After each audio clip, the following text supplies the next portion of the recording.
अब लोन लेना हुआ आसान। आरबीआई ने मिडिल क्लास वालों को दी खुशखबरी। नमस्कार, मैं दिव्या, स्वागत है आपका आज के इस वीडियो में।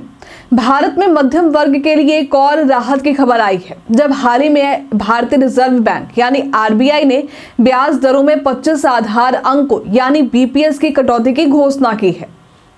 इस कदम से अब उधारकर्ताओं का ईएमआई बोझ कम होने जा रहा है, यानी जो लोग लोन लेने की सोच रहे हैं उनके लिए अच्छी खबर है। इसके साथ ही होम लोन, ऑटो लोन और पर्सनल लोन जैसे ऋणों पर ब्याज दरें भी जल्द सस्ती हो सकती हैं, जिससे नई दरों से लोन लेना ज्यादा किफायती हो जाएगा। आरबीआई की 6 सदस्यीय मौद्रिक नीति समिति यानी एमपीसी ने रेपो रेट में 25 आधार अंकों की कटौती करते हुए इसे 6.25% पर सेट कर दिया है। ये 5 साल में आरबीआई द्वारा की गई पहली ब्याज दर कटौती है। इससे पहले मई 2020 में कोरोना महामारी के कारण रेपो रेट में कटौती की गई थी। अगर आप रेपो रेट नहीं जानते तो आपको बता दें कि रेपो रेट वो दर है जिस पर आरबीआई अन्य बैंकों को उधारी देता है और इसके आधार पर बैंकों द्वारा ग्राहकों को दिए जाने वाले लोन की दर तय होती है। महामारी के बाद ये पहली बार है जब आरबीआई ने ब्याज दर की कमी की है। मई 2020 से अप्रैल 2022 के बीच आरबीआई ने रेपो दर को 4% पर स्थिर रखा था, लेकिन अप्रैल 2022 से इसमें वृद्धि शुरू हुई और फरवरी 2023 तक इसे धीरे धीरे 6.5% तक बढ़ाया गया था। अब 2 साल बाद इस दर में कटौती की गई, जो उधारकर्ताओं के लिए एक राहत है।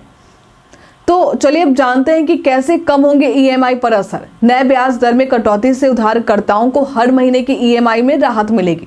इसे एक उदाहरण के जरिए समझा जा सकता है। मान लीजिए आपने 20 साल के लिए 1 करोड़ रुपए का होम लोन लिया है और 8.5% ब्याज दर पर यह लिया गया है। अब ब्याज दर में 25 आधार अंकों की कटौती के बाद आपकी ब्याज दर 8.25% हो जाएगी। इससे आपकी मासिक ईएमआई में क्या बदलाव आएगा?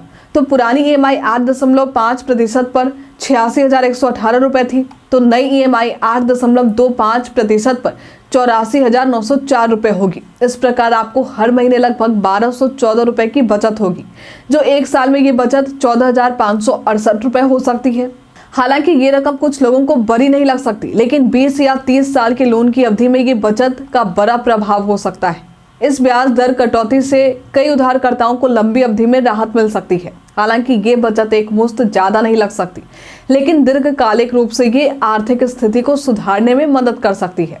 ऐसे में हर छोटी बचत का प्रभाव बड़ा हो सकता है, खासकर जब उधारी की राशि और लोन की अवधि लंबी हो। तो आज के लिए फिलहाल इतना ही। आरबीआई का ये फैसला आपके लिए कितना राहत भरा है, हमें कमेंट में लिखकर जरूर बताइए। हमारे साथ बने रहने के लिए आपका धन्यवाद।